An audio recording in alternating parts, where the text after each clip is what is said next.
क्या आपको पता है हमारा फ़ोन जब भी गिर के टूटता है तो मोस्ट ऑफ द केस में हमारा ओनली ग्लास ब्रोकन होता है। इस कंडीशन में आप ये चेक कर सकते हैं, हमारे पास 2 टैब आए हैं और दोनों में सेम कंडीशन है।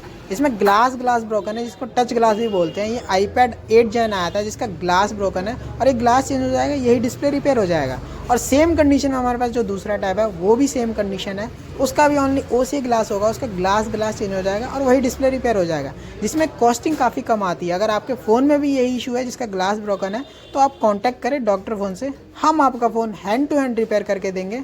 Thank you.